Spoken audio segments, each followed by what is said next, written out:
Hey everyone, and welcome to a very special Cats and Rats live stream here. We're getting into the Olympic season here. It's now December. We're going to hit it off with the reigning and defending Olympic champions, Canada. It's been, what, guys, 12 years since we've seen best on best Olympic competition. I'm your host, Kirby Lupo, joined alongside my Canadian brothers, Ryan, our producer behind the scenes. You've seen him here on the Cats and Rats channel side, and you've seen Daniel here as well in some of our post-game coverage and some of our ranking shows. How's it going, Ryan? How's it going, Daniel? Yo, I'm doing great. How are you?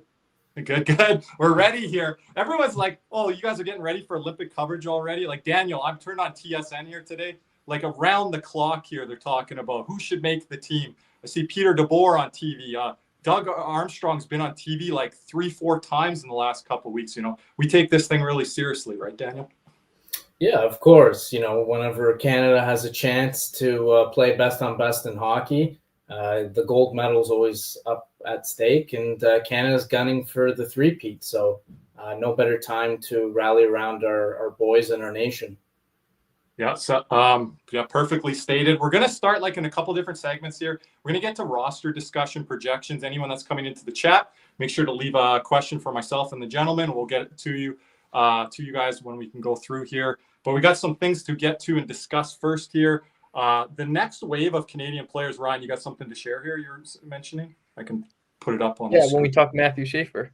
Okay, Matthew Schaefer. Yeah, I can put it up now for you here. So just let me know, and I'll share that up on the screen here. Yeah, I know. I just got some good notes about him because, people saying, oh, he's a rookie, oh, he's 18. Should he make the team? And I definitely think he should. And it actually brings me to the point about in 2010 when Drew Doughty made the team, and I believe he was 19 or 20 at the time. He was very young, and he was one of the youngest guys on the team. But a guy like that was a staple for Team Canada the next 4 years. So I think if we bring a guy like Schaefer, like we did with Doughty, it'll be great for him for the next Olympics that he's going to have that experience. And I'm sure he'll easily be a top pairing guy with Makar in 4 years. So, yeah. Ryan, sorry, I put the lineup there. You can take that down. Anything to add on the Schaefer part there, Daniel? I got some stuff on Bedard and Celebrini here, but anything on Matthew Schaefer right now? I think he's leading second, tied in points on his team right now. 18 points. 19 now. Mm-hmm. He was almost like a point per game pace there for a bit. I've watched him play a bit. Dynamic player. Daniel, thoughts on Matthew Schaefer maybe cracking this lineup? You know, I was torn with Matthew Schaefer going into this discussion. You know, there were days where I was thinking he should be on the team. Then there were some moments where I thought, his inexperience and lack thereof might play a factor. So then I started leaning against. But there's one thing you can't deny. The kid is special. He oozes with talent and with great pedigree. And he's obviously going to be one of the best defensemen of his generation, and rightfully so. Obviously, this defensive core, as we see here on the screen, or just saw on the screen, isn't as strong as it was in 2010. I think also it wasn't as strong as 2014. However, still a good blue line. And I think if there's any time that Schaefer, as a rookie, could find himself landing on a men's Olympic team for his country, in this case, Canada, I think it would be now. And I think there's an argument to be made that it should be now. And it's not to say that he's going to be logging top minutes or even that he'll be playing every game. But I think there's definitely a debate to be had on whether or not he should at least be brought and exposed to some degree on the ice to help with the Canadian blue line. Yeah, and you're seeing the names at the bottom of the screen here. I put in the last gold medal team best on best. And, it's crazy to think like a bunch of these guys no longer in the league. Duncan Keith, Jay Bouwmeester, a young Drew Doughty. At the time when they went to 2010, I believe, Ryan, they had to make a couple of decisions on Taves and Doughty if they wanted to be there or not. And they were on the team. Now, Schaefer, I'm kind of up in the air on. I want to get to Connor Bedard, though, because I went down a dark rabbit hole, guys, 2006, which didn't turn out too well for Canada. The last time the Olympics were in Italy, it ended up being Sweden over Finland in the gold medal game, and they left Sidney Crosby at home. And Russia, they decided to bring Alexander Ovechkin, Yevgeny Malkin. There were some other nations that had youngsters, rookies, second-year guys. they decided to go with him, go with their players there. So this is interesting. I think if they leave Connor Bedard at home, guys, I think this is a tough decision. Right now, he's leading the NHL in primary assists at 16. Celebrini's at 15. And again, I think they're going to look at that situation with Crosby, how it didn't turn out well. Again, you win the gold medal, you bring Bedard there. Maybe he doesn't fit in the lineup, but he's an extra. He's further down the lineup. Maybe he sits some games. But if you leave Connor Bedard at home and it ends up not going well, it's going to bring back all those memories to 2006. I think Celebrini has more of a foothold to make the team. But what are your guys' thoughts, Ryan, on Bedard Celebrini here? Well, I totally agree with you. And the point about Celebrini is I think he does have more of a fit on the team because Canada loves their two-way centers all down the lineup. And I think Celebrini is a lot better two-way in his own zone. But that doesn't discount Bedard's talent, his scoring, the way he's got a little edge to him this year for sure. And he's like playing with a chip on his shoulder. And I totally think you need both of them on the team because when it comes down to it, you're not going to win with just our old veterans. We're going to need that youngness, that usefulness. When we need a spark, those are the guys who can throw on the ice to get a spark. And like I was saying about Schaefer, it's like you get these guys some Olympic experience because in the next 4 years, obviously they're not even a question they're going to be making the team in 2030. These guys are superstars in the making and are already leading the NHL in points. I know both Bedard and Celebrini are both top 5 in the league in points. You just have to bring them. That scoring you can't replace. That speed you can't replace. Some of the you got to keep up with some of the countries like the States who do have a lot of younger, faster guys. So if we're just bringing more of our veterans, we might be a step behind. So I think it's really important to bring the young guys in. And I'm totally for all 3 of these players making the team, even if they don't play every game. You don't need to have Bedard or Schaefer playing every game or Celebrini playing every game, but get them some good experiences at the very minimum. See what you have when you're playing teams like Norway or Italy or teams that are not strong, and that's where you let them shine and see what they can do. Yeah, and to Ryan's point there, Daniel, I looked it up just before air here. Celebrini and Bedard are tied for second in league scoring. They're only behind Nathan MacKinnon, and they've been ahead of the likes of Connor McDavid, Cale Makar, like Sidney Crosby. They've been outpacing those guys early in the season. And I think Celebrini coming into this, Daniel, had maybe a leg up because of the World Championships last year, playing with Sidney Crosby, Nathan MacKinnon, getting a lot of experience there overseas. Bedard didn't end up playing there, but he was on the list for the orientation camp. And I think Bedard knew he had to get off to a good start here, Daniel, to have a shot at this team. But just look at where they are in the points leaders, Daniel. It's going to be very hard to leave either one of those at home. Ryan said he wouldn't mention all 3 being there, which would be something to see. Yeah, I completely agree with both of you, of course. And Kirby, to your point, you actually took the words out of my mouth, and you also took the stat that I was just going to mention, which I'm happy you brought up, was MacKinnon is leading the league currently speaking as of today in points. And if you look at number 2 and number 3, it's not McDavid, it's Bedard and it's Celebrini, right? And then it's McDavid after. Now, of course, it's not to say that those 2 are better than McDavid. They're not. But it is to say in their own right, they're able to hang with the best, right? And we also got to factor in Bedard and Celebrini. They don't play on 2 of the best teams in the league, right? You're very poorly talented teams.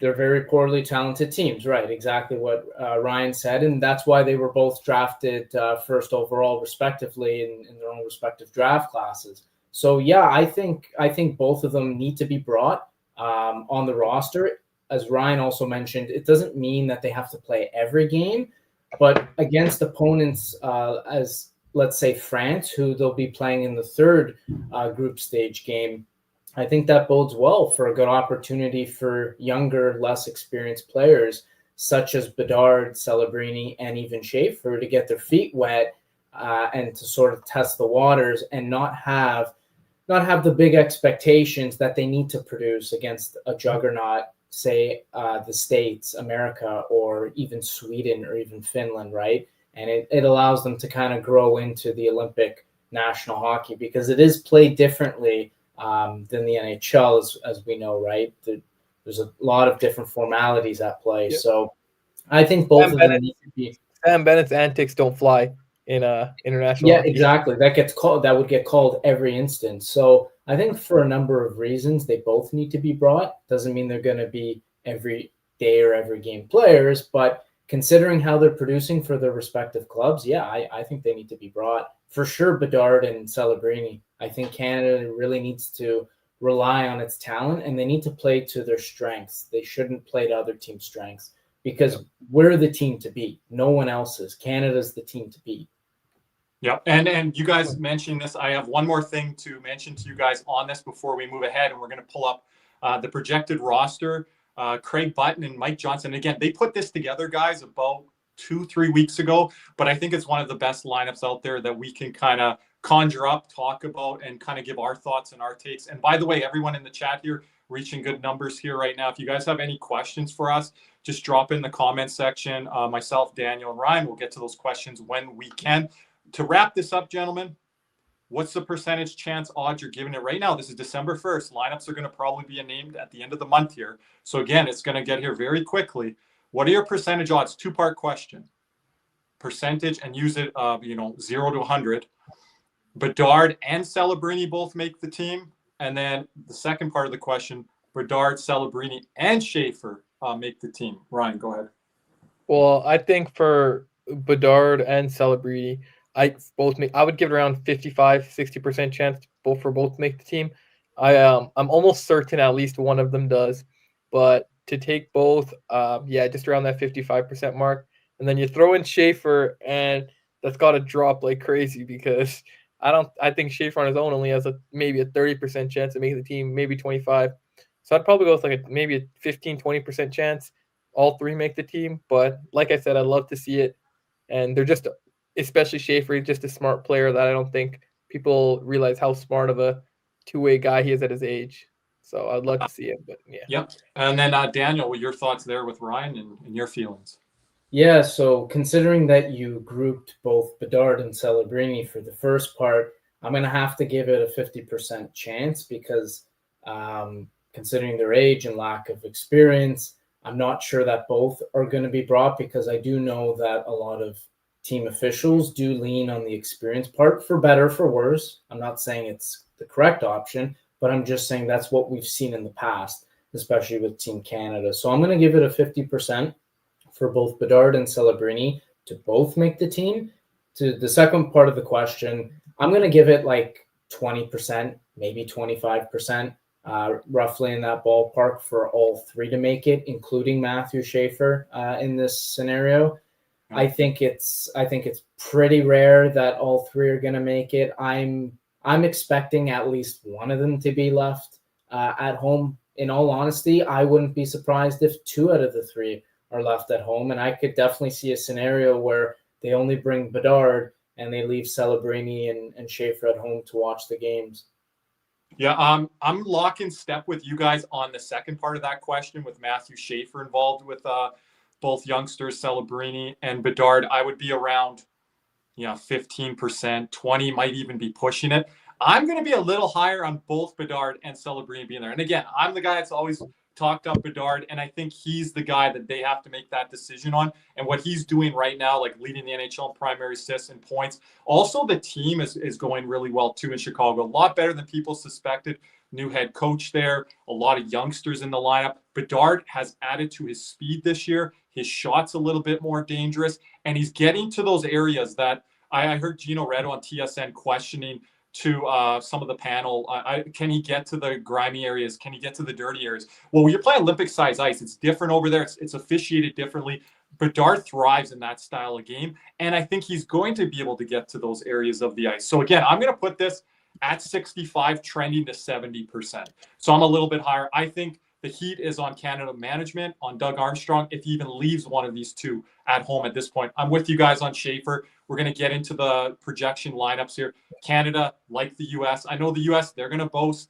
They're a little bit heavier, they're a little bit more top heavy when it comes to their defensemen. We'll see. But Canada, those guys through the lineup, and Ryan, we're getting into one of your guys here that plays with the Dallas Stars. Like Canada really showed out well in Four Nations with their depth there when they were tested. So I think that's going to be hard for Matthew Schaefer to try to crack that lineup here in his rookie season. Where Celebrini, Bedard, they have 2 years, 3 years experience. Yeah. They've got a little bit more leg up here. Again, if this was last year, Bedard wasn't going to be here. No sure. So he's got that extra year, that little bit extra year of assurance, and playing on the Canadian blue line. A lot more demands there, like especially when you're playing down the middle of the ice. A guy like Connor Bedard, put him on the wing, could work really well with like a Connor McDavid. If you leave him at home, You don't have that option, and you're counting on the Mitch Marner types and all that to come through. So I'd feel a lot better with Connor Bedard on the team. Use him as a security blanket. Don't put him in the lineup opening night on that top line. Let him work his way into the tournament and then see what you got from there. But if you leave him at home, you don't have that option. So I'll go 65, 70% there. Anything else, gentlemen, before we move on? Yeah, I just want to. For Milan, there's no Olympic ice. They're using NHL-sized ice. Okay, they keep saying that though, Ryan, like Olympic style ice or size ice. Like, is it would you say hybrid, or we're just going NHL here? I think the way they're saying is they're going straight NHL, because I know usually it's the extra, whatever, 5 feet or whatever width. So we see a lot more trapping and a lot less scoring in Olympic style. It's like a more slower game. So I guess they're going away from that. But I keep hearing it's Olympic style. So I don't know if all these guys aren't right. Yeah, it'll be interesting though, because like I bet they're still going to officiate it the way they officiate Olympic hockey usually. So like Ryan, just to jump in, so it's going to be NHL Dimension. Sorry, just to NHL jump Dimension in. Ice. It's going to be NHL Dimension Ice. Okay, so then that changed then the overall play, right? And that actually plays into Canada's hand versus European nations such as Sweden and Finland who like to utilize, the width of the ice and the wings, right? So I think that's going to play more into North American style puck than it will be European style. Yeah. Totally agree. Gentlemen, we're going to jump to our roster discussion and projections here. Ryan, I'll put it up on the screen here for everyone here in the chat. You guys give us your thoughts, your feelings as well. And again, can you guys let me know, please, kind of the locks of the roster? Of obviously you named the initial 6 players, and those players were again? Yeah, so we have McKinnon, Crosby, McDavid, Point, Reinhart, and Makar. Yeah, so those are the guys that are named to the 6, and it's nice to see our very own Sam Reinhart in there in that 6, because again, coming in, what was it? I think it was Marchand last time, right, for 4 Nations there. That was in there. So Reinhart's performance, not only like in 4 Nations, but like in the NHL, obviously going on these deep playoff runs, this really helps. So again, like those guys are locks. We don't want to get into them too much here. But Ryan, Daniel, we'll just go around the horn here. Let's start with the forward group first. What do you see here? And like what names do you not see here as well? But let's start with like the names here. And should they be a fit? Again, this is according to Craig Button and Mike Johnson via TSN. This was the lineup that they kind of came together with. And I thought this would be a good one to discuss, because this isn't going to be the roster. But, these guys have a shot at it if they're making this type of projection list here. So, guys, go ahead. You can start, Daniel. Yeah, sure. So I guess to jump in, I think there's some questionable options on the wing, as well as one up the middle of the ice. But I can sort of see what their point of view was with this roster construction and projection of it. Whereas they wanted to balance talent with some grit, along with some physicality. But I do see some names off there that are just maybe too talented for certain guys who are on this list. So I don't know. I look at a guy like Zach Hyman. He's a good player in his own right. He goes to the front of the net. He does the little things. But are you telling me he should be on the team over a guy who's, a few rows below him in Brendan Hagel? What about a Wyatt Johnson type, right? You stole one of my names, that Wyatt Johnson. He's making for himself. Right? Are you telling me, I like Bo Horvat, by the way. I like his game. But are you telling me that he should be in the 4C position over a guy like Mark Scheifele? I don't know. Personally, I would rather build this lineup up through talent rather than through grit. But I understand the thought process and logic behind it, that they want to create a more balanced and harmonized roster. But I think when you're Canada and you have this level of forward depth, I think you really do have to play to it. And that's why I see some names in here that are a little questionable. Tom Wilson, he's someone who's only getting older, right? I mean, obviously. But he's a guy, Daniel, just to jump in. He's getting a lot of hype and right now of making this team from a lot of different outlets. Right. He does. I mean, he does, again, sort of like a Zach Hyman. He does the little things. He gets to the front of the net. Unlike Zach Hyman, of course, he gets under your skin. He loves the dirty antics. But to Ryan's point, they're going to call that. I'm not sure his antics are going to work I don't think they're going to in Olympic hockey. So you have to make the decision. Are you going to want a big body bruiser and Tom Wilson over a speedy, skilled guy such as a Brandon Hagel or a Wyatt Johnson? I don't know. It's up to determination and to debate, right? So for me personally, I would rather go the talent route. But I can see the logic and the thought process behind there. But those are like a few names I would give that should be pondered to being on this roster. Ryan, before you jump in, I just want to go to Daniel quickly. So Daniel, you would say like on this list here, projected list, Hyman and Horvat would be kind of your guys out. Yeah, looking at it, I would say those two. I think there's an argument to be made about dropping Tom Wilson for someone else. I would probably name those three within the forward. So you would have Hyman, Wilson out. I think at least one makes it, and I'm leaning pretty heavily towards Wilson. I'd be surprised if both. Right. I guess what I'm trying to portray is what I would do, not so much what I think. I agree with you. I think between those three, at least one of them is going to be there, right? And they don't even have Sam Bennett on this list here, right? Right. I mean, Sam Bennett started the year off slow, so yeah. I totally see him off the roster coming into this with you both. So you don't think the Conn Smythe and how he played in Four Nations with that big goal don't play a huge factor here? I don't know. I think they're going to go based on form. At least I hope they do. And if we're going to go based on recent form, Sam Bennett currently is not in form. And I could see him left off this roster because, again, it's a very talented forward group that we see here on screen with a lot of talented players that aren't even on this screen right now or included that are looking from the outside in. So who's to say that Sam Bennett wouldn't be left off? I don't think it's a stretch. I've got some names to mention here, Ryan, but jump into what Daniel said there, or kind of start kind of a nice. I really agree with Daniel about some of the guys he pointed out. The three that stood out to me the most were Horvat, Hyman, and Tom Wilson. And Tom Wilson is a guy I don't want at all on the team because I do think he is getting older and most of his antics are not built for international rules. It's not going to be like Four Nations where we have guys fighting in the middle of the ice to start the game. Wyatt Johnson was a name I really liked. One name I really would love to see on the team that I don't see here is Robert Thomas. And I would easily take Robert Thomas here over a Hyman, a Tom Wilson, and a Bo Horvat. Number one over Tom Wilson and Hyman. I think he's a lot better skater and he's a better playmaker.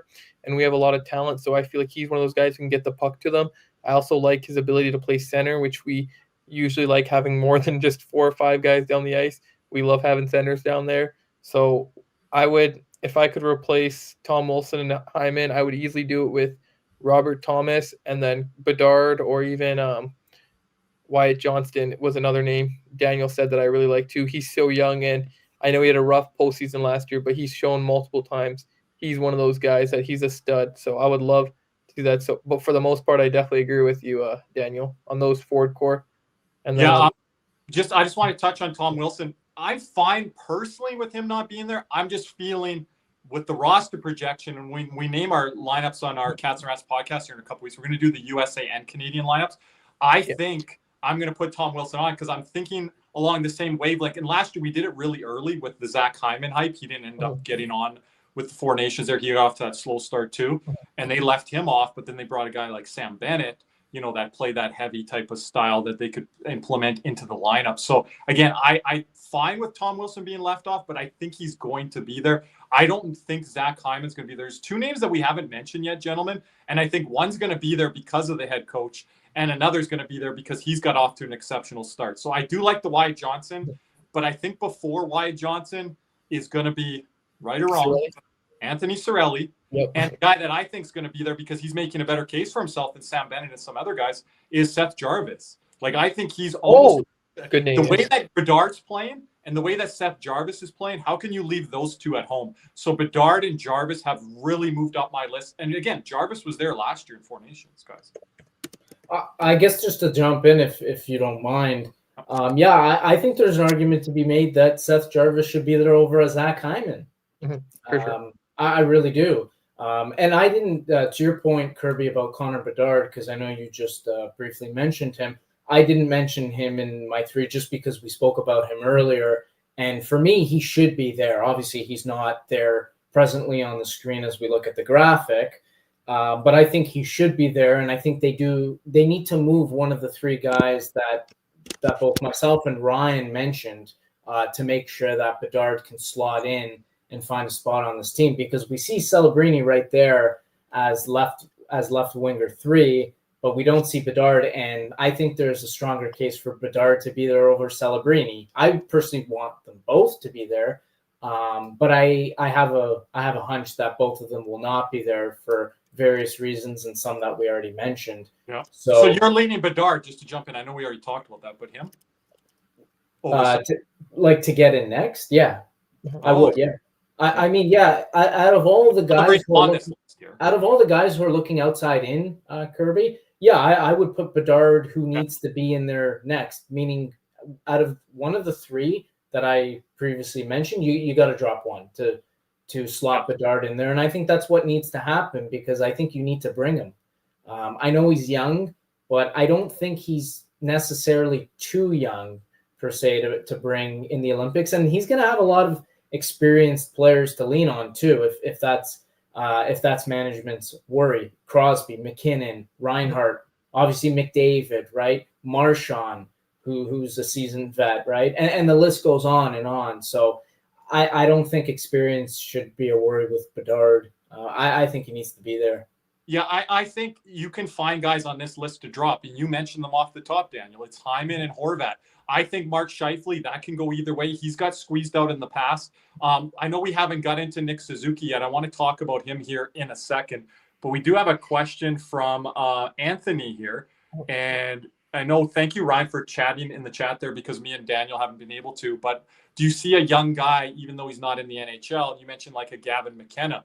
I don't see it in this situation, Anthony, because we're talking about Bedard and Celebrini earlier, and even a guy like on the back end, which we're going to get to defense here in a second. I know people are asking us questions on your guy, Daniel, Aaron Ekblad. We'll get to the defense here in a second, but I like this forward discussion that we're having right now. So I don't see that someone from outside the NHL that's a young gun coming up. You've got Verhoff, the defenseman too, right, Ryan? Out of Alberta, that's very high in the draft. Those guys, they're not going to have a chance this year, and rightfully so. There's enough talent here with Canada. Like we always say, Ryan, we can ice a B and a C team, right? So when you're icing a team best on best. Now, if you're talking World Championships, Anthony, during May when the playoffs are going on, yeah, you can have a guy go overseas if they're not committed to their team and their season's done, which it is at that point, college or CHL wise. So yeah, you can give them a chance over there if you want, and that's playing against men. That's playing against guys that have played men's league in Finland and Swiss league and all these leagues around, and that's good experience for them, but not best on best Olympics and not World Cup stuff or Four Nations stuff. I think that's asking a little bit too much. You see that with the other countries that are a little bit more underdeveloped or that need certain players, like Finland. They could barely ice a full lineup when it came to NHL defensemen in the Four Nations, right? It was rough. They would have guys at Canada. They would love to have those defensemen, Schaefer and Verhoff and those type of things. But yeah, not when it comes to Canada. Daniel, anything you want to add on that? Yeah, I completely agree with you, Kirby. I would say that you hit all the main points. I think when you're a team like Canada, you don't need to be looking at players who have not even been drafted yet. We're not that type of country. We're not lacking in any depth other than goaltending, which I'm sure we'll get to at some point. But especially forward, which is our deepest position. No, I don't think we need to be looking at players who have not been drafted yet and who have not played a pro game with men in many cases in their career. So it just wouldn't make sense. And to your point as well, we're not a country like Finland. I would even go as far as to say we're not a country like Switzerland, where we need all hands on deck and we need to really scrape from the bottom to build up a roster. We have plenty of riches and talent. So I can't see a guy like Gavin McKenna even making it, let alone even being part of the discussion. And that's not any disrespect to him. He's going to be a phenomenal player in his own right. But that's just not today. Maybe for the next Olympics, when he'll be in his 20s, I'm sure he'll make a good case for making the team. But I don't think that day is today. And I don't think it should be, given the talent that Canada has at its disposal. Yeah, no, good points there. I want to mention a guy that I came into this season. I was hyping him up. I was hyping up his team. Ryan knows this very well. He was one of the leading goal scorers from the calendar year of January 25 to the conclusion of this year. And post Four Nations, one of the highest goal scorers, I think, in the NHL, if not he was, is Nick Suzuki. And Yep. I know Button and Johnson have been pumping his tires. It helps when you play in Canada, and you're talking about TSN here.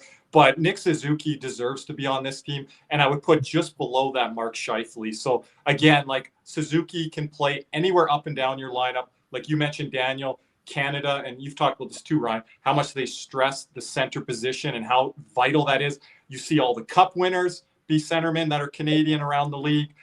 You see that in international competition, best on best, how that matters. And again, Canada has those that luxury, those riches where they can bring all these centermen and ask them to play on the wing. Hey, Suzuki, can you play on the wing? Scheifele, can you play on the wing? And can you play on a fourth line in a shutdown role? Guys like Suzuki and Scheifele will buy into that. Well, Scheifele, I know he's not the best defensively, but Suzuki for sure. And what are your thoughts about Robert Thomas making the team? Because he's been a point-per-game player since 2021-22 year. This year he had a little hurt injury, so he started slow. But back-to-back years, over 80 points, I believe. Yeah, last year he had 81, and the year before 86 points. So what do you think about that? Daniel? Yeah, I think there's a strong case for Robert Thomas to make the team. I've always been a fan of his game. I think the dilemma with Robert Thomas isn't so much his game. I think it's that he's a byproduct of the market he plays in. And it kind of goes back to the days when of Barkov and Huberdeau early on, that they just weren't getting enough attention on them given the market that they're playing in. So because the spotlight isn't shown on Robert Thomas and his game, unfortunately, he has limited visibility, I'll say, with regards to getting in discussions pertaining to Team Canada and Olympic hockey. But as I said earlier, Ryan, I think there's a strong argument to be made that Thomas should be in there over the three guys we both mentioned, Hyman, Horvat, Wilson. I think there's a strong argument to be made that he should be in there over one of those three. And I think there's also an argument to be made that he's better than all three, at least currently speaking. So I think down the middle, he's better than Bo Horvat there at least. And I don't even know why Horvat's name's mentioned there. I don't even think he's the best Canadian center on his own team. So that was I agree with that. Yeah. I agree with that. And Bo Horvat, I was pretty surprised to see there. I think if this was a few years ago, Bo Horvat probably would have cemented himself on the fourth line there potentially, but I don't think today. There at that time. Sorry? During the bubble and during that time, maybe. Yeah, definitely. That's a good point, Kirby. But now, he's starting to get older, starting to slow down a bit. Still a quality player, but I think players like Robert Thomas, obviously Connor Bedard, Wyatt Johnson, so on and so forth. I think they're just stronger players that should be there over players. Seth Jarvis, I think. Even Seth Jarvis is a good name he wasn't the best in Four Nations, but he is a guy who can play like gritty like Hyman, a little down in the corners while still putting up points. So has played almost as many playoff games or right there with a guy like Anton Lundell. And these guys are young players, right? Plenty of playoff games, yep. I think he's going deep on these playoff runs like almost every year, right? And that's valuable experience when you're talking this best on best do or die situation, which, Carolina's come out more on the short end of that stick when you look at the Eastern Conference Finals, but getting by the Rangers and the Devils and these different teams in the Metro Division, I think that really equates to things. And you can't base everything off of Four Nations. You have to look at some of these guys and what they're doing right now and the current sample size. But I know the Canadian manager said, yeah, these guys can get off to good starts, but we're just not buying into that completely. But I think a guy like Seth Jarvis has already been there. Four Nations situation, this is going to really help him that he's got off to this start. We have a question here, guys, from MJ, and then we should move it along to the defense here. If I can just find it here, Ryan, it's way up the chat. There it is there. What's your guys' thoughts here on what MJ's asking? By the way, one of our YouTube members, appreciate all you guys subscribing, becoming a member to our YouTube channel page. So what's your guys' thoughts here on MJ's question here? Ryan, you can go first. If Yeah, you I like. put in the chat, I responded to him, and I said, I think Marchand is almost a lock. I think that's at 90%.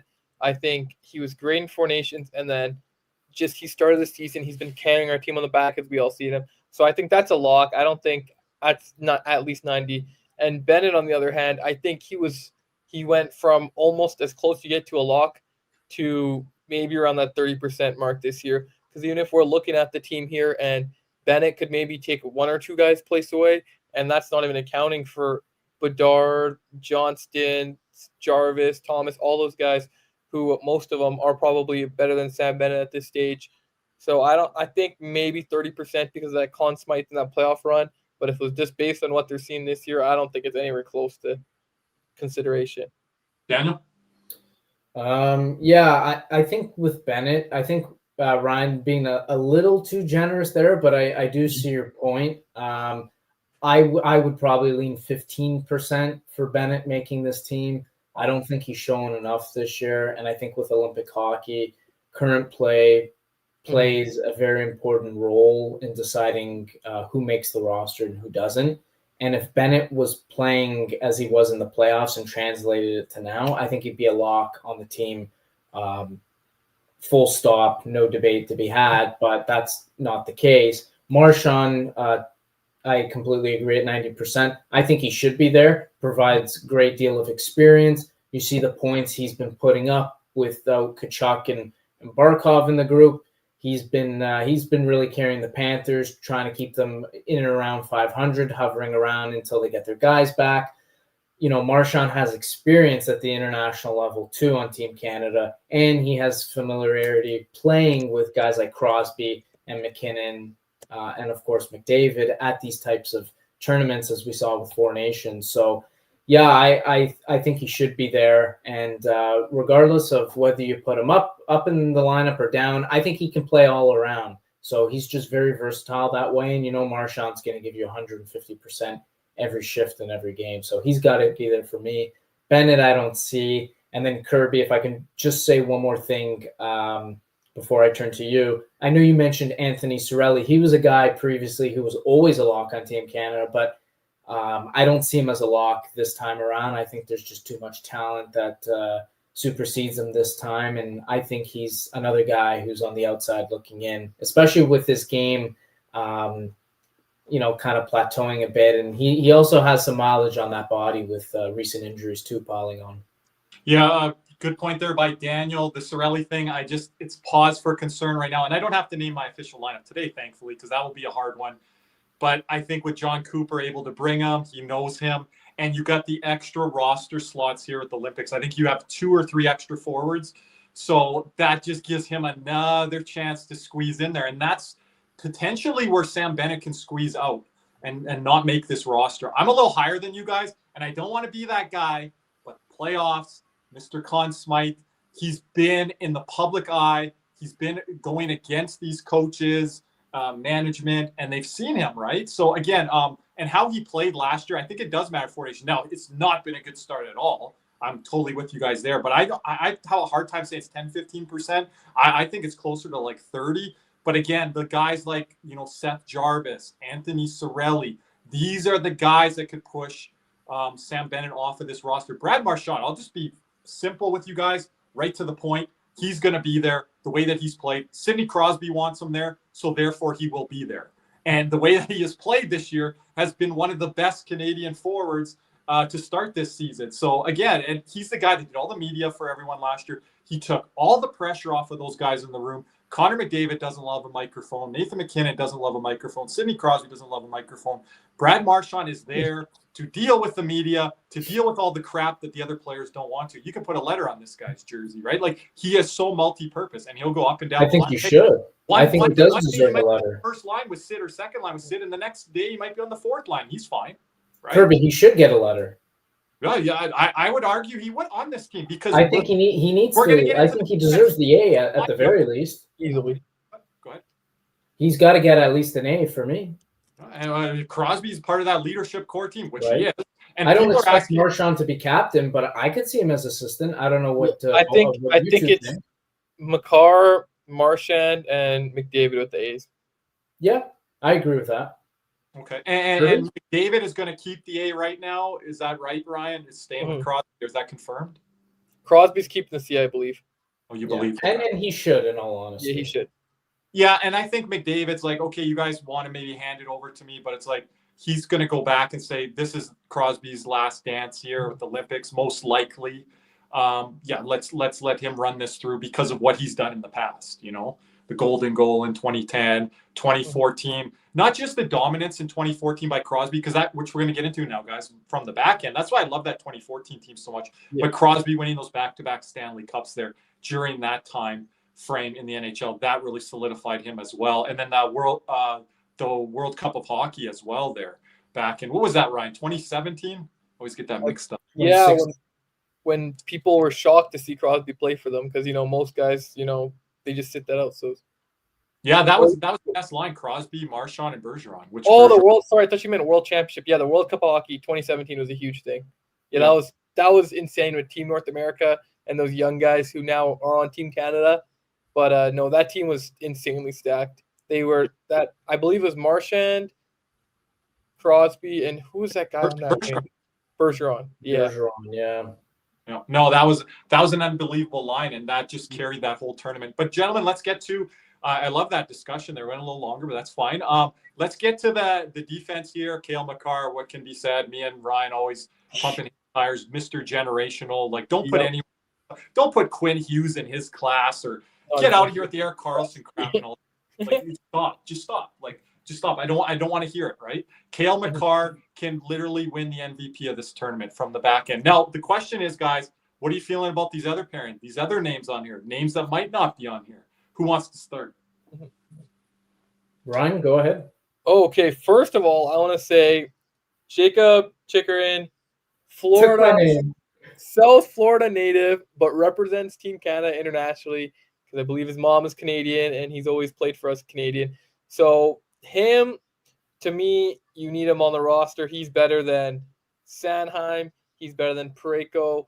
And sorry, Kirby, I think he's also better than Montour. And just what he's been able to do over the last couple of years, flourishing in a system in Washington. He's looked great on the power play, great even strength. When he came from Ottawa, they traded him for like a third-round pick, and that's been an excellent deal. And I think you cannot leave him off the team. That guy has been a stud. He does not make mistakes in the defensive zone.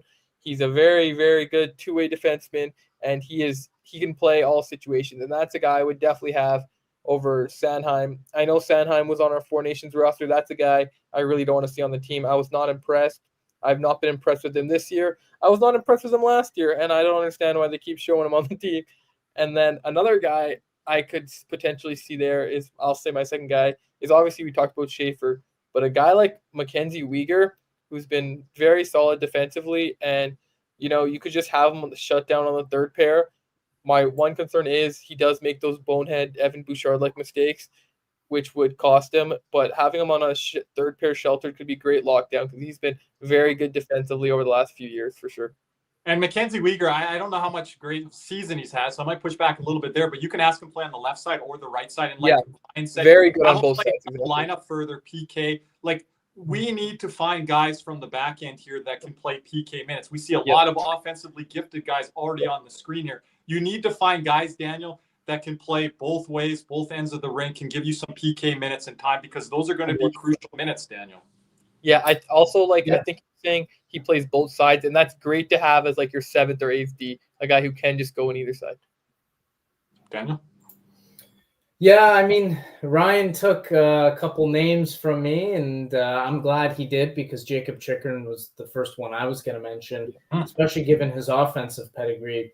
I think he needs to be on this roster. And as I mentioned before earlier on this show, this defensive core, it's talented, but I don't think it's as talented or as deep as it was in tournaments past, as 2014 or 2010. 2014 was a beast. Yeah, and that defensive core was just unmatched. It was a golden generation through and through. Even goaltending. And we don't see that level of depth here, but that's okay because it's still a very talented core in its own right. However, there are a couple names that are left off there. Obviously, Jacob Chikrin. I think maybe a guy looking from the outside in, maybe a Noah Dobson. You never know. I mean, he is very offensive minded. Right side, right? I believe. Yes, yeah. I believe so. Yeah. And I think there's an argument to be made. Maybe he can squeeze in there. Who's to say he couldn't get in there over maybe a Travis Sanheim? Who knows? I'm not going. Are you as low on Sanheim as Ryan just stated there? A little bit. I mean, I wouldn't say that would be our worst roster decision to bring him. I think having. I'd rather have Sanheim there than Parayko. Really? I don't know about that. Parayko you can replace with Uyghur, and I want Harley and Montour there. You guys, I'm okay with that. Montour, I don't know if he makes it. I don't see it. I don't played see the World it either. Championship last year. Celebrini was running power play 1 with Nathan McKinnon. This is not Kirby's list. This is the TSN list. I love that he's on there, but again, this is the right. list. But Montour's on there as like extras, right? That doesn't mean he's going to be dressing every game, right? But don't you think if Thomas Harley and Montour are your extras, you're sitting pretty good? And if you need one of them to come in the lineup, because I want to say it, 3 at the top. It's not bad. I think Noah Dobson could be an option. Again, he's young, so I don't think it's likely he gets in. But I'm just throwing him as a name. Would you have Noah Dobson over Harley or Montour? Not over Harley, no. Montour, I think there could be an argument to be had. Yeah, I think it's close. I think that's gotten closer. Everyone laughed at me when he was in the top 8, and then I saw this list. I'm like, I gotta send it. If it was the Montour of his last season at Florida, I think Montour would be a lock on this team, no question. I think he's been exceptional in Seattle. He's leading that team, right? Like he's leading that team by example. Like when he's right, but they're not exactly the best teams either, right? But they've been a surprise team this year, like in the West, right? And I think that helps his case. Like Daniel, if they were at the bottom of the conference, kind of floundering like they did last year there, but the way that they've started this season, have been holding down a playoff spot all the way. He had to leave the team for a while with unfortunate passing of his brother. Comes back in, doesn't miss a step, right? Like big guy, like on power play too, and things like that. But yeah, they have so many options of guys that they can run on the power play. Respectfully, Kirby, a couple years for 20 goals, guys. Yeah, but respectfully, I don't think Montour would be anywhere close to power play on this team. No, I don't think so. Brian, he was playing power play. He was playing power play in the World Championships with McKinnon and Crosby. Kirby, if Montour's playing power play 1 for Team Canada at the Olympics, we got a problem. The problem would be because he got way too much talent. McCarr's not in the lineup. But I'm telling you guys, you need Shea Theodore. You need a type guy like Brandon Montour. I don't want these other guys, Harley, Sanheim, Parayko. Morrissey's kind of like, that's an interesting one. McCarr should really be power play 1 if we're being honest, right? What's that? Are we saying McCarr is not going to be power play? No, he is, but if there's an injury or something happens to him, then I would slot like a Shea Theodore there. He's the guy. He's the guy, but I don't trust. I think you can make an argument that Morrissey should be on power play 1 over Montour. I don't see it there. He's a better puck mover. Much better puck mover. I think it's potentially here. We didn't talk about Mitch Marner. Mitch Marner, I don't believe in him. You guys know my feels. I mean, he could slide down this lineup in the tournament. The guy that could slide down the lineup for Team Canada, and I like Morrissey. Wait. Morrissey. He's a guy. Kirby. Morrissey is solid defensively. Do you know how many points Morrissey has in 24 games, by the way? Right now, no, I don't have that in front of me. 23 points in 24 games. And Ryan, he had a good offensive year last year too, Morrissey. Yeah, what are you guys' feelings of the way they just played against Colorado and St. Louis in the playoffs? It hasn't been good. Well, I think that against Colorado a couple years ago. Right, but there's a lot of guys on this team. There are same with Connor Hellebuck. I should correct myself. There's some guys on this team who you could make that argument too, like Mitch Marner, who repeatedly doesn't show up. Mitch Marner and Morrissey are kind of similar to me, where they can fall out. Like they're going to be on the team.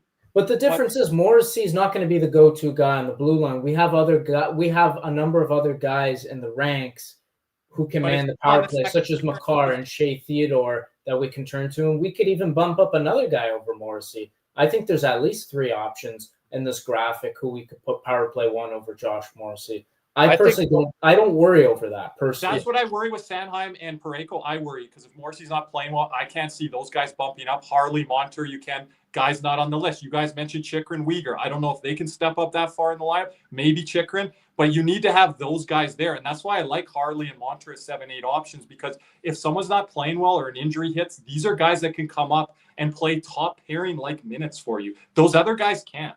And I think Chychrun should be there around where Montour is, personally speaking. Yeah, I think if Makar goes down, we're screwed regardless. I don't think anyone can take that role. And even though I do believe Makar was out in the final versus the States. When he was sick, for example. That's what And Morrissey, Morrissey did have to take that role. And honestly, other than there was some spots in the power play where I was like a little disappointed. Morrissey and Doughty were Doughty was a little rougher, but I really liked how Harley stood up for Makar when he went down. I think that was the biggest improvement in that. Actually, probably one of That's why he's on here. Yep. Right.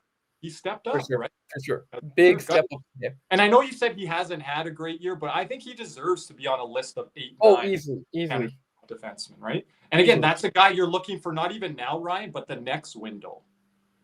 So again, you could decide. Veteran would be Uyghur, would be Montre. Hey, Daniel, you could jump in with Ekblad if you want. No, I don't think Ekblad should be there. I don't think Ekblad should be there as much as I like him. And these are some of the things Ekblad said, and Daniel saying that. I try and be objective. I don't think Ekblad should be there. I think it's been a slower start for him this year, and his offensive production has gone down, and to no fault of his own in many regards, considering the injuries he's sustained. And I think there's just too much talent for him to surpass to get on this roster. I think if this was being played 3-4 years ago, I think he'd be on the roster, but just not today. No, yeah, he's not that first guy anymore. So there's a couple of names here, like we might agree to disagree. You guys are more lockstep than me, but maybe one or two changes here. Parayko for me. You guys both mentioned Sanheim. You guys both mentioned Montour. So again, I don't know if this is the final list. The guys like Chychrun, Uyghur have a chance to bump up here. Any other names that we missed there? I want to kind of move on to goaltending, but yeah, this is kind of what you're looking at for the top 4-5 names, let's say. But at least the top 4 there, I think, should be locks. And you got to decide from there what your bottom pair and how you want it to look. Yeah, I think the top 4 is definitely a lock. I totally agree with you there. Yeah, so we'll see how that kind of plays out here over the following weeks. Okay, goaltending, before we do go to a break here and come back with a couple other things. Interesting, as always. We heard all the talk and chatter last year. Jordan Binnington, that's going to be Canada's goalie. Well, gold medal later, big game goalie. And again, he hasn't played well this year. There's so many instances you can look at with the St. Louis Blues. The team hasn't been good this year, where you're like, I don't know if we can run with that guy. But no longer do we see on this projected list, and maybe not being on this team at all, Aiden Hill, Samuel Montembeault. We've seen Stuart Skinner on these lists in the past, guys. So now we see Logan Thompson and Darcy Kemper here. I think we can all agree on Binnington. We don't have to address that too much. What about the backup goaltending situation? Third string goalie usually doesn't see the ice. Daniel, you can take the first part. Yeah, so I guess to start, I think we're all going to be in agreement with this. Anyone who watches Canada knows we have very poor goaltending depth. It's just a byproduct of this generation and sort of the talent production and development that's gone on in Hockey Canada with regards to the goaltending. You could argue it is actually a crisis because Canada's just not developing goalies now. Well, a lot of those French Canadian kids aren't playing net anymore, Daniel. I think too, right? Yeah, that too. And the French Canadian kids, as you mentioned, Kirby, they've made some outstanding netminders and shot. That's the pipeline. That's the pipeline, right? And we're just not getting that. I mean, you got a Sam Montembeault, but he's a far cry of what we know. French Canadians have been able to produce in net. He's got Luongo. Yeah. Well, I mean, Luongo's Italian, but yes, he's from Quebec. Yeah, give that Quebec league. Yeah. I guess you could give it to the French Canadians there. We're not giving them to Italy, man. But Italy's got to get one there. Italy, you got to give it to his heritage on the ice. Right? Yeah, maybe I just meant more on the fact that and play for Italia. You never know. He could make the team. He'd start for them instantly. But no, I don't want to take away his Italian heritage. I just wanted to point out more about born in Laval, played Val-d'Or in the Q for his junior career. More of that. Not taking away his heritage. Yeah, no, for sure. And I mean, just to get off topic very quickly, don't mean to, but I mean, Italy actually does have an NHL goalie. He's a prospect of the Anaheim Ducks. I'm not sure if you guys have heard of him, but so they do have an NHL player technically, so that is big for Team Italy. So we'll see how they do, but that's a discussion for another day. He was a second round pick too, right?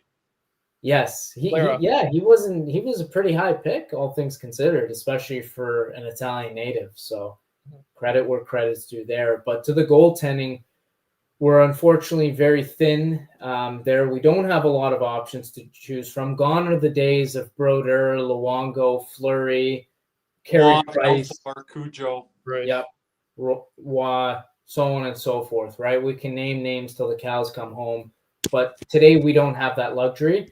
And so we're faced with Jordan Binnington in the net. And I think our Achilles heel is going to be, actually, I know our Achilles heel is going to be goaltending.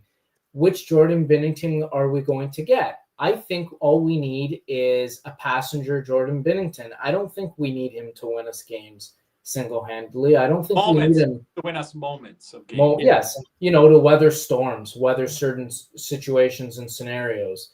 But I don't expect him, to go out and make 35 to 40 saves and to put on a heritage. Bigger problems. Then there's big put on a heritage Carey Price or Martin Brodeur or insert whatever name you want moment. I just don't think he has that in him.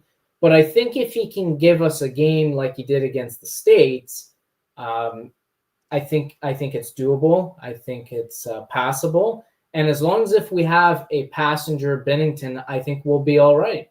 And from there, the rest of the group is going to have to do their thing. Forward's going to do their thing, and defense just needs to make sure they get pucks out and keep the back end tidy. So for me, Binnington has to be passable. If there's a scenario where Binnington gets yanked or he gets hurt, Logan Thompson, I don't know. I haven't seen much of him, especially not at the international level. So he's a toss-up. He's a wild card. I'm hoping he's been very good in the regular season the last couple of years, but I've watched him a bit, obviously in the NHL, but international level, he just doesn't have a lot there.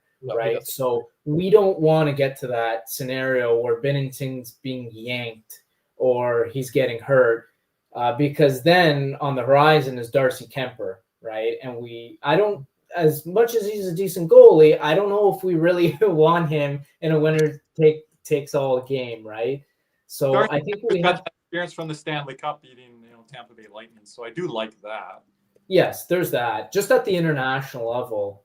But then again, he could still play to his NHL pedigree. And I'm fine with a third string goalie, to be honest with you. I know we're not as deep as the USA or other nations. We used to be. Yeah, we used to be, right? But I don't have a lot to add on this, gentlemen. Like I'm fine with these two being the backup. Hill always left me pause for concern if he had to see the net. And again, in Four Nations, a little bit shorter tournament. We talked about the Olympics here, the 3 round robin games, I believe, Daniel. So again, you can run with one goalie pretty much. So there's going to be one game there where your back is going to come in. But I think Binnington, you're looking at him if things are going well for Canada, starting 90% of the games here. If he's getting 35 shots a night, like I mentioned there, Daniel, to you earlier, then there's problems, right? Yeah. I think looking at the schedule, right, just to give a quick rundown, if you don't mind, we start with the Czechs. Then we play the Swiss. Then we got the French, the final game. Obviously, it goes without saying, you got to win the first two, right? Like you can't lose or tie, or I don't even think there's ties in the group stage. Correct me if I'm wrong, but you got to win. You got to win the first 2 games. And I would use the French game to play Logan Thompson or even Darcy Kemper because it's such a low-stake game, right? And it's against arguably one of the weakest nations at the game. So I think that last game bodes well to playing an outsider like Logan Thompson or Darcy Kemper, Kirby, where you can give Binnington that rest and of course avoid that potential injury scare, because you never know what happens, right? Freak accidents happen. And we don't want to go into the knockout stage without our number 1 goalie, considering we don't really have a real number 1 goalie as we once knew. Yep. Yeah. No, well said, gentlemen. Is that everything? We're going to move on here. We'll come back after the break, but just a couple words from our sponsor first, Caneswear. Panthers fever is here. Are you geared up? Caneswear in Davie is the place for all your Florida Panthers needs. They have the latest gear for our favorite NHL team. Jerseys, polos, t-shirts, hoodies, hats, and more. Caneswear has you covered. Stop by their store in Davie or at pantherswear.com. Again, that's pantherswear, WEAR.com for all your Panthers gear. And another word from our other sponsor there, Ryan, Jeremy Beckham.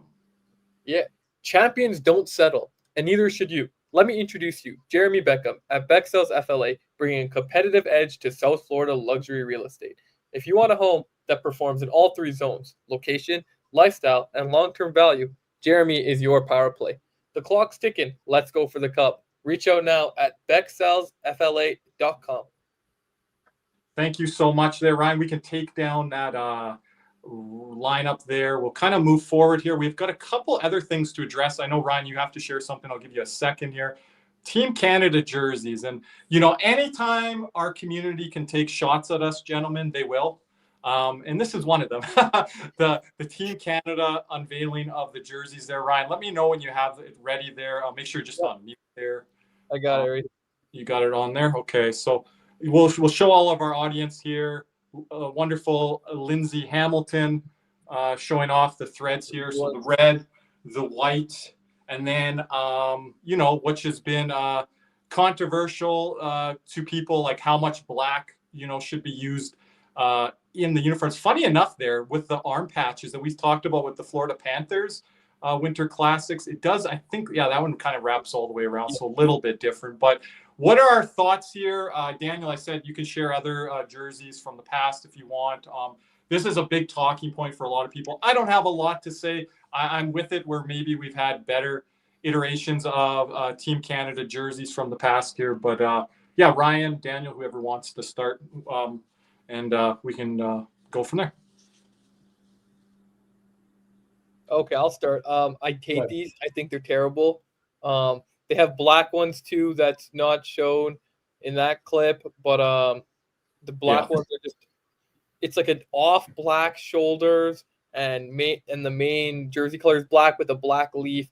And I don't know how they dropped the ball so badly on this. First of all, nothing bothers me more than when stripes on a jersey or think they don't connect. Why is there a gap there? It looks stupid. It's horrendous. Second of all, this leaf logo is not it. You know, Four Nations, it was decent. It grew on me. I don't know. We had it so nicely in 2010 and 2014. Both of them were great. Even before that, we've had great World Championship jerseys. I don't know what the heck happened here. I don't know who designed this.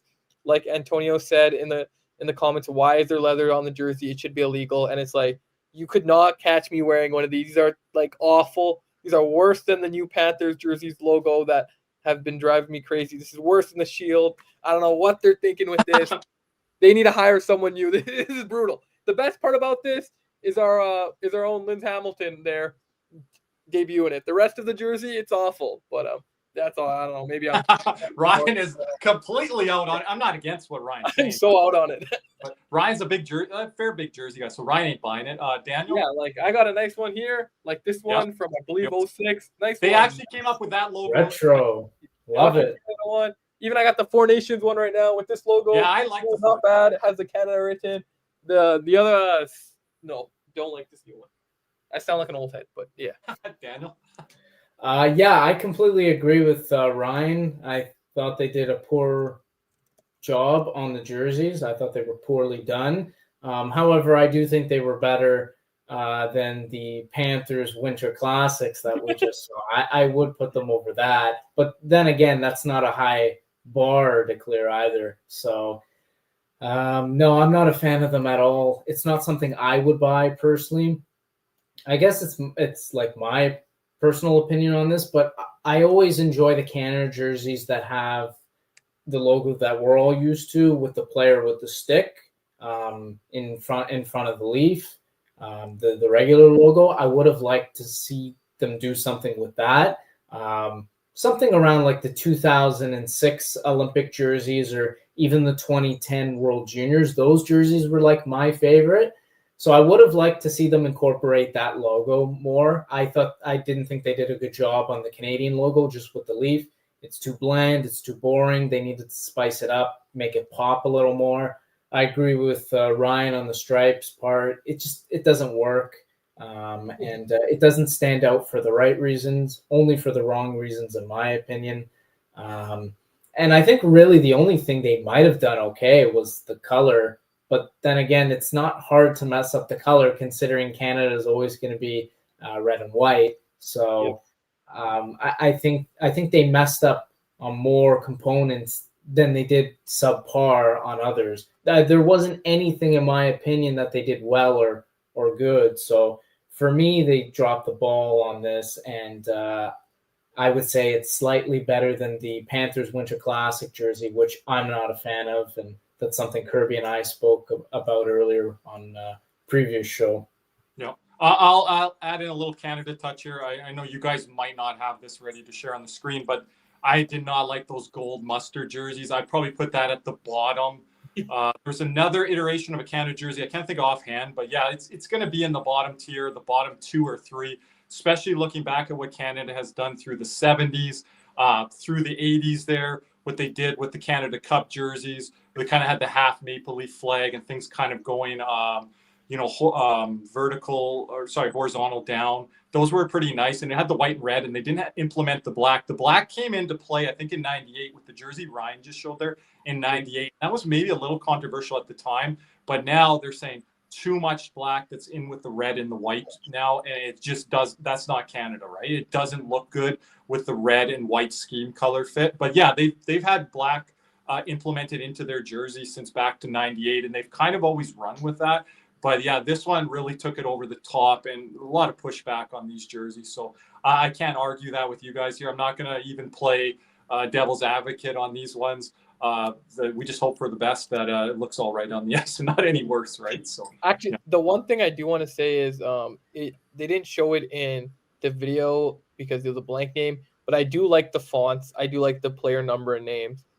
And sorry, I just don't have a.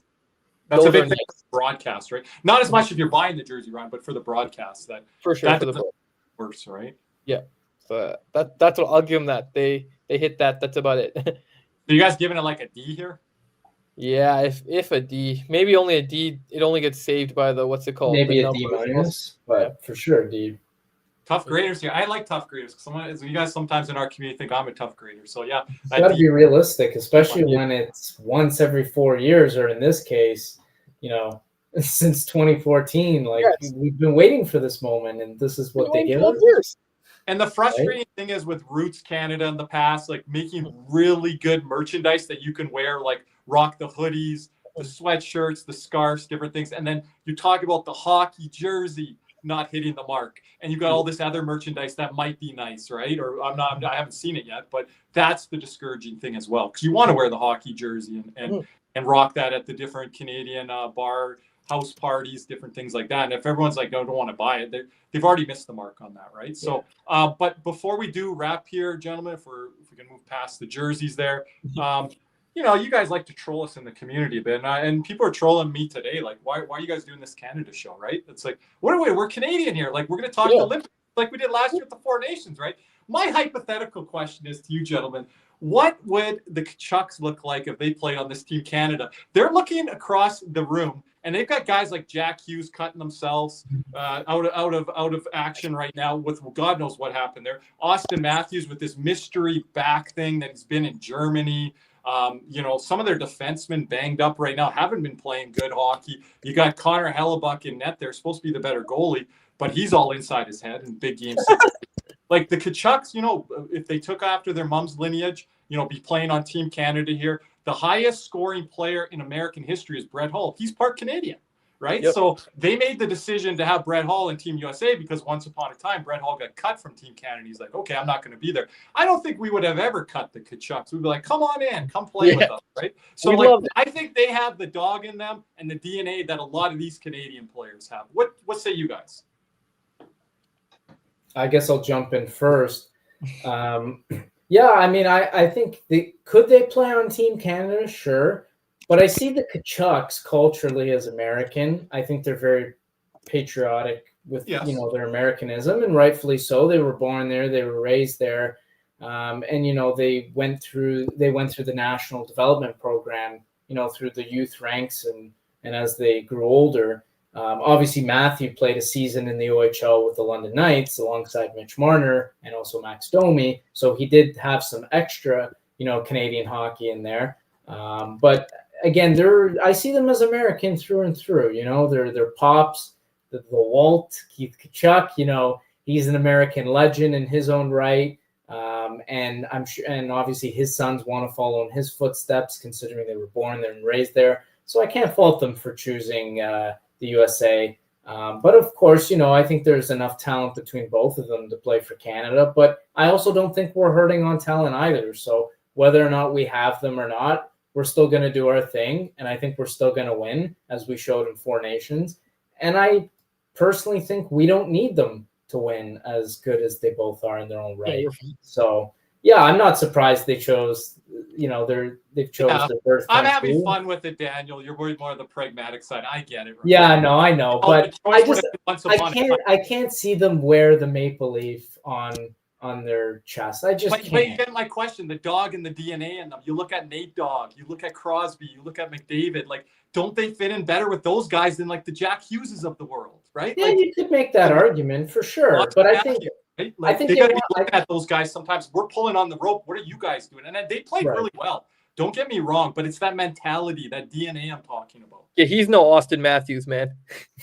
Yeah, they got to be frustrated by some of those guys in the room. You think they're frustrated, Daniel, by Brad Marchand or, you know, Brandon Hagel, even though he fought him? Like those type of guys that just for sure.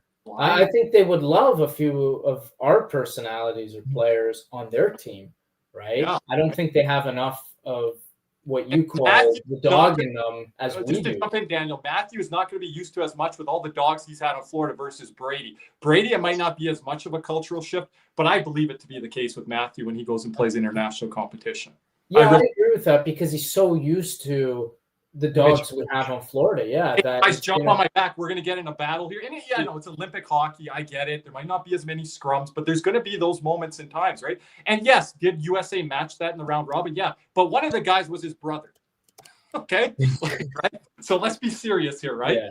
You know, who stepped up to Parayko there? Was it JT Miller? All respect there, but you got pounded. JT Miller got his ass whooped. You got whooped, boy. Like, right? Like, you know what I mean? Like, that does not feel good if you're Matthew Tkachuk, right? When you've got Sam Bennett's and the Ratko Gudises and all of these guys, you know, back there, like willing to support your brother and stuff like that. So I know it's Olympics. I get it, but the tensions are going to be high. You need those certain moments and things. And again, I want to use this as a talking point.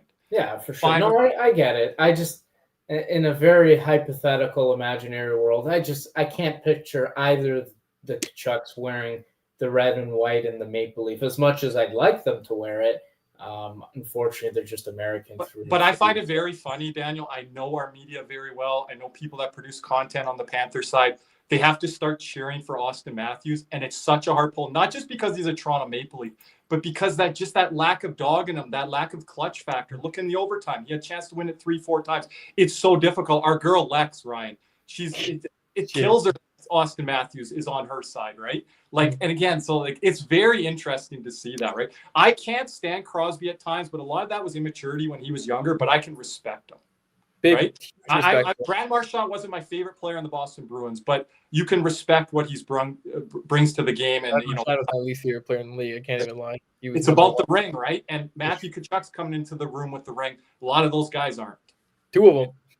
Right? So that's a big factor in this, right? So again, you guys, whoever's making the American show, Cody, Nick, whatever you guys are doing, love to hear the feedback on this. Love to hear it because I think I'm bringing up good points here. But yes, I get your point there, Daniel. I think the big part is his father, Walt, Keith, playing for, you know, the national team and winning gold in 1996. Will America be able to get back to that level of 96? They were bringing up 1980s Miracle on Ice. Whatever. That's amateur. Shelf that. I really don't care as much as everyone else does on that. 1996, America got over Canada, and that was World Cup. That was best on best in the summer leading up to that season, and that was with Keith Tkachuk kind of leading that team with Jeremy Roenick, all those guys, Brian Leach, Chris Chelios, Mike Richter, and net. Let's see if they can get to that level, and I think they have a lot of good hockey ahead here. But do you have that clip there, Ryan, that we want to run? Of course.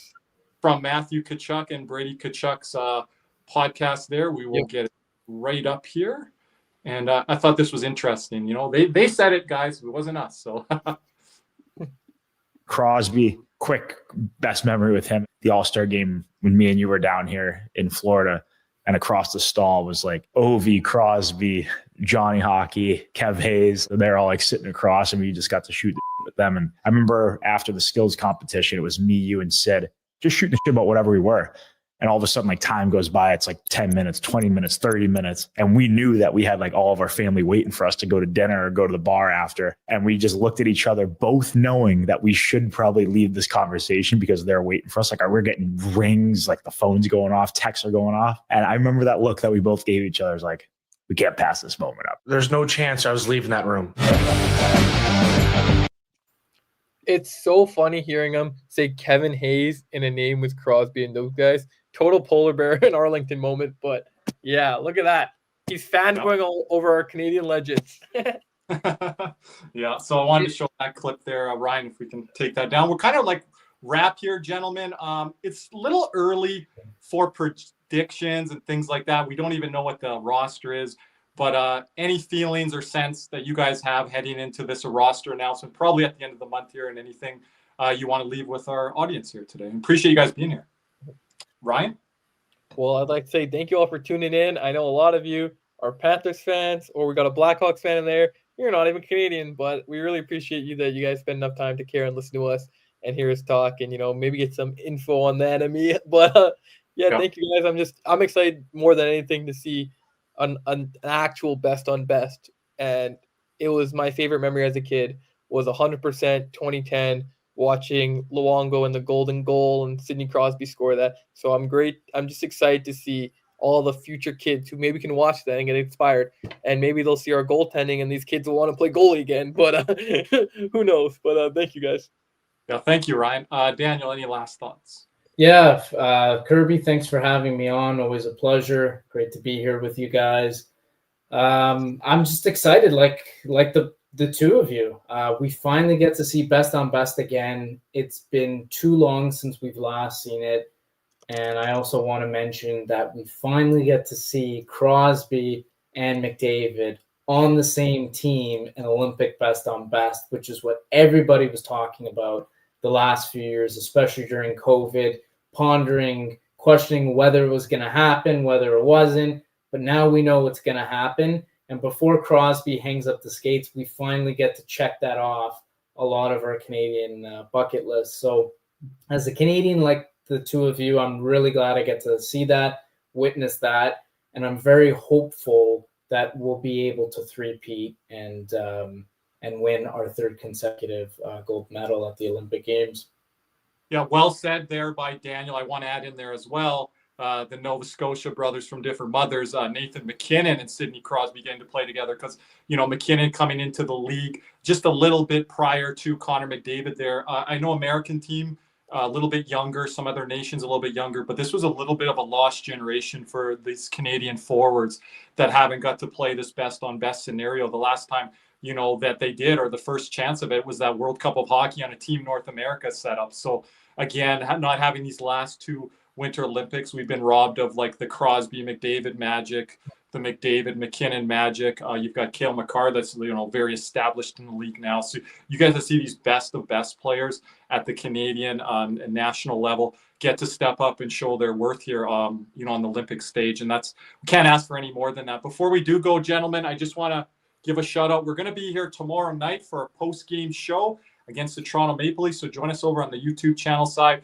We appreciate everyone that subscribes to the channel. Make sure to like the videos, comment on the videos as well. We love to hear your interaction there. Appreciate all the super chat donations that come in during our live stream shows. But you can also drop us a super chat for shows like this, our post-game shows as well. Help support us continuing to run independent of networks. So we appreciate all those donations. You can buy yourself a membership at the gold, silver, bronze level, and you can upgrade your membership because the gold and silver have additional perks and different things that we will be offering, like our Sam Bennett framed photo here that we will be advertising here over the next week or two. Thank you to Les Dunbar for that donation. So keep a lookout on that. Make sure to message us as well when you become a member. We have our YouTube channel here that's members only chat, so we can talk as members and hosts of the Cats and Rats with myself. Cody and Nick as well can oversee and answer some of those questions.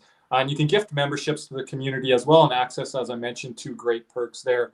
But I guess we'll leave it there, gentlemen. I appreciate you guys joining me. We're going to be back here for Olympic coverage throughout the month. And then obviously into January and February, we're going to be doing live streams. We'll do some post-game analysis and things like that. So I want you guys to be back when Canada's involved in a lot of these things. So I appreciate my co-hosts for the evening here, Ryan and Daniel. And as always, we usually say on the way out, go Cats. But I think today we're going to say, go Canada. Go Canada. What's up, Cats and Rats fans? If you enjoyed that video, be sure to hit the like and subscribe button before you head out. If you're listening to us on Apple and Spotify, make sure you leave us a 5-star review. And just like always, let's go Cats.